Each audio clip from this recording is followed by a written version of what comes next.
It's 2024. Is the 60 Standard still worth it? Welcome back, Troglodytes, to your daily dose of guitar information, the Trogly's Guitar Show. Let's see what color we're documenting this year. It's the Gibson.com exclusive Dark Purple Burst. I had somebody new Guitar Day one of these, and I ended up liking it so much with the reflector knobs on the 60 style, I had to order a different one to review and document. I reviewed this model when it first came out in 2019. We also reviewed it in 2022. I figured it was time to check in on the 60 Standard again. The 60 Standard first came out in 2019 when Gibson revamped the entire lineup to an original collection and a modern collection. It was a breath of fresh air into the Gibson world. Everything started to make a little bit more sense. Even though they were essentially just 2019 traditionals rebranded and marketed in a new way, it worked, and it's been highly successful. So in Les Paul land, there's the 50 Standard and the 60 Standard. What's the biggest difference? Reflector knobs on the 60s versus the bonnet style on the 50s. Grover tuners versus Klusons, the slimmer neck profile versus the slightly fuller, and the pickups are actually different, 60s burst buckers versus burst bucker 1 and 2 set. So it doesn't really just come down straight to neck profile. There are a lot of differences that you need to consider. It might come down to you prefer the pickups of one of these and you can just get used to any neck profile. So try them at a store if you can. Spec-wise, these still have not changed that much. They're still solid body without any weight relief. Now, you can make the argument that the very early 2019s had slightly better tops. That's just one of those things where if you search around, you can still find the nice ones, or pay a small premium to guarantee your higher grade top.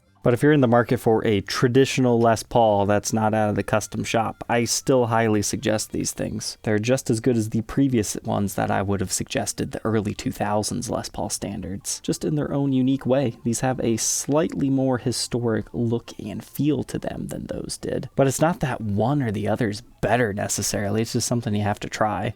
So if you don't want a brand new guitar, that's where I would suggest early 2000s Les Paul Standard. But I think your biggest considerations in 2024 is how many more colors you have options for. When these things were first launched, they were $24.99 and you had 3 colors: Iced Tea, Bourbon Burst, and Unburst on the 60 Standard. In 2022, honestly, your options weren't that much better. We had documented some exclusives that dealers were doing, but for the 2024 model year, we had the introduction of the Custom Color Series and a few more dealer exclusives. So let's go through all of your options. The Custom Color Series brought you a sparkling burgundy top, an ebony top, the Pelham blue top, the cardinal red top, as well as the classic white top, and Inverness green top. Those are all solid color finishes now. However, you also have the translucents within that series with the translucent fuchsia, the blueberry burst, the ocean blue, the 60s cherry, translucent oxblood, and honey amber.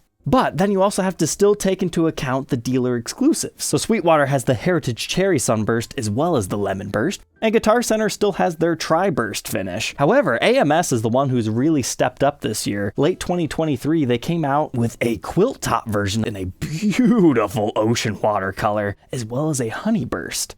Then they also have an exclusive Dirty Lemon. And on top of that, there might be other dealers that have exclusives that I've just forgotten about or haven't ever seen, so feel free to let me know about them in the comments section. And then don't forget about the Gibson.com exclusives. So we got the Dark Purple Burst, which we're documenting today. Then we have just straight up Ebony, Deep Purple, and lastly, Olive Drab. And don't forget there's also a faded satin finish available in Vintage Cherry Sunburst on the 60 Standard. So, oh my goodness, we just have so many more options in 2024, it's ridiculous.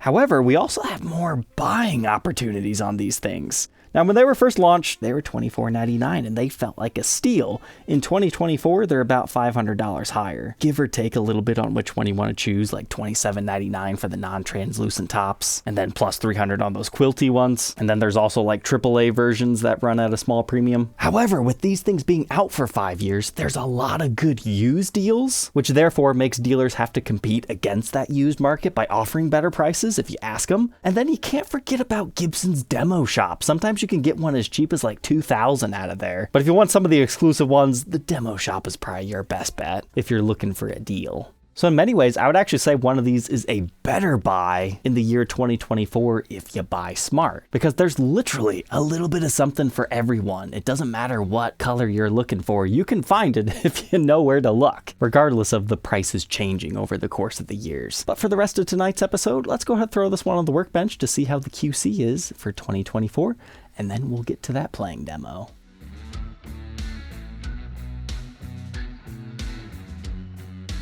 Alright, if you made it this far into the episode, I'm going to let you guys in on a secret. The Gibson.com exclusives, where you just have to order them blind and hope you get a nice top. There is a trick. The Gibson Garage also stocks them. So if you've been wondering how I've been pulling some pretty nice looking examples, it's because I do that. That's how I New Guitar Day'd this one not too long ago for another one. And then this one showed up. I thought, alright, let's just do a full demo. Also, the Gibson Garage gets a bunch of other weird custom order one-off stuff. It's always worth calling them up.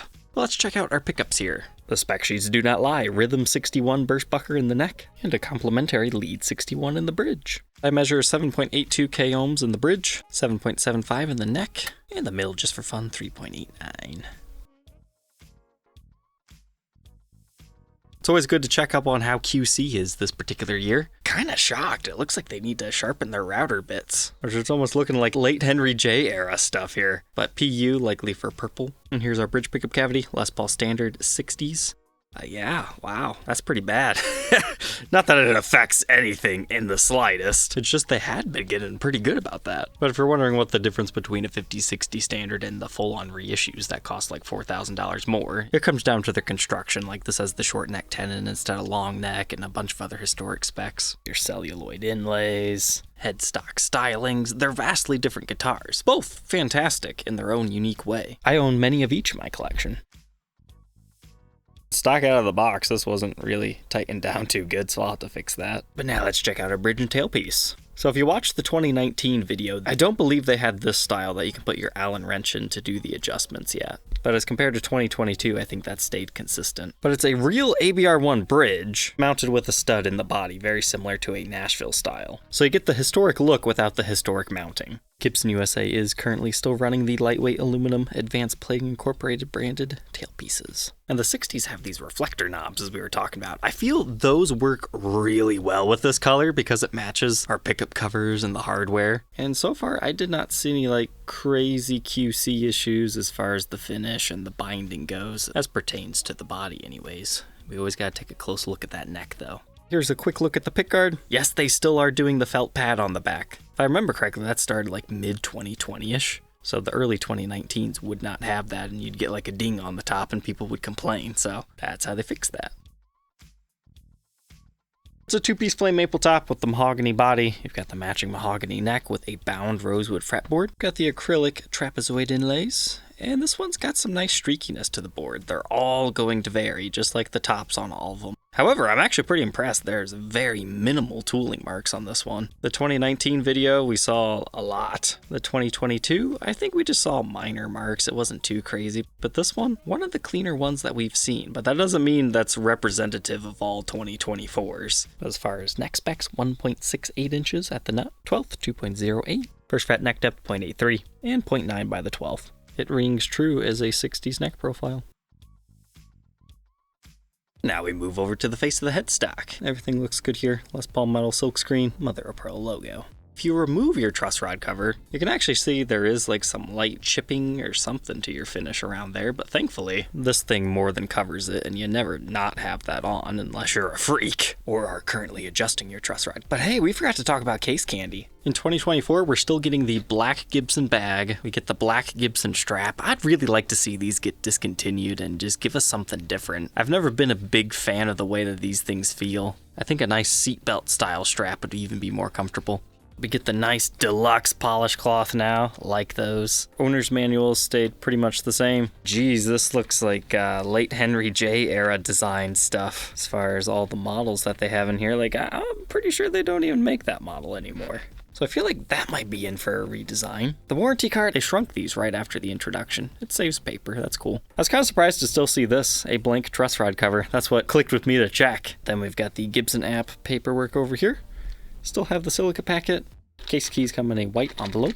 And we still have the Gibson multi-tool. And the box tag, if you happen to get it, would look like this. And I think this is going to be the biggest difference from 2022. We're back to our usual countries, Costa Rica, Canada, and USA for the cases. There was a point in time when they would just make cases anywhere that could get it. Personally, I'm happy with where they are now. The weights have leveled off, the looks have leveled off. I'm happy with the new cases that they have. But it was getting kind of scary during COVID era.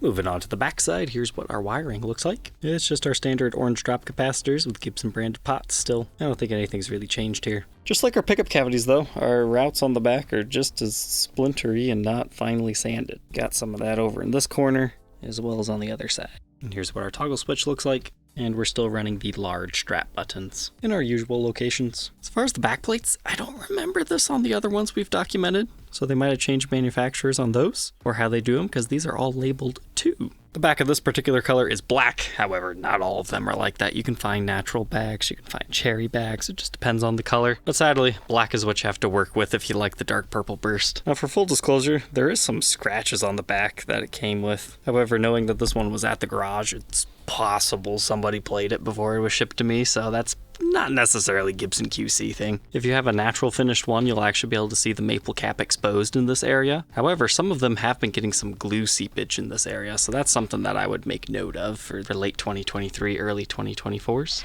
This one's okay in that aspect. You can see a little bit of wood grain right here. As far as the rest of the neck, seems okay to me. We're rocking Grover tuners, regular stuff. And the neck on this one was stamped in late 2023. All said and done, this one is 8 pounds, 11 ounces. That's actually pretty light for these. Typically speaking, you're within that 9 to 10 pound range, so getting under that, it's not unheard of, but you definitely have to search for a little bit. So I would call this one a Goldilocks example. But let's go ahead, plug it in, and hear how it sounds.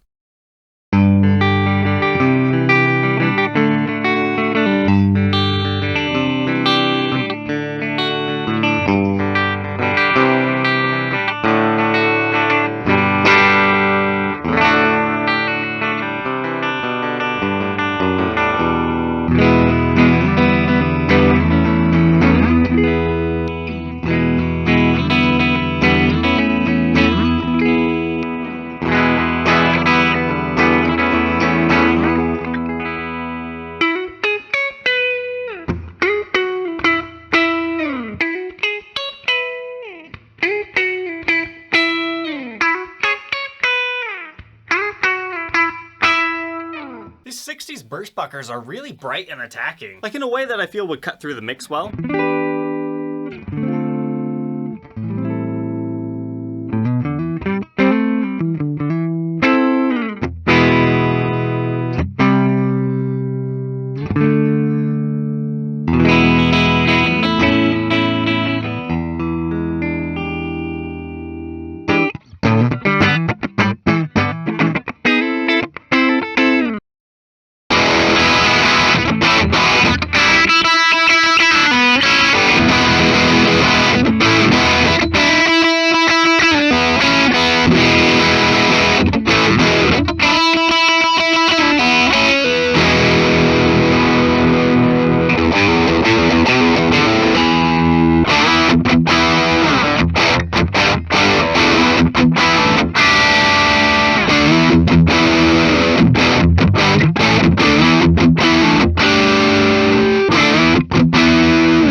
Good drive tone to it.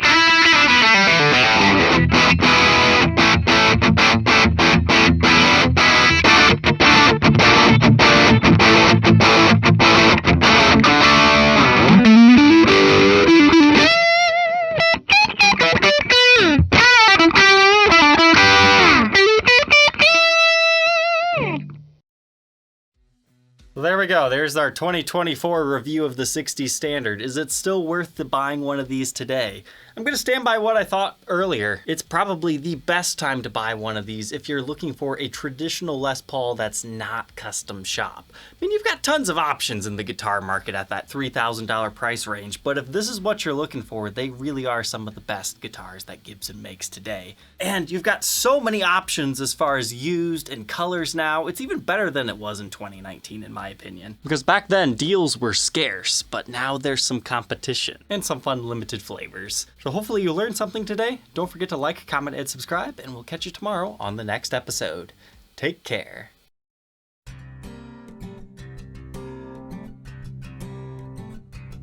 If you enjoyed tonight's episode, consider subscribing. I post videos like this every day. And you might even enjoy this next one.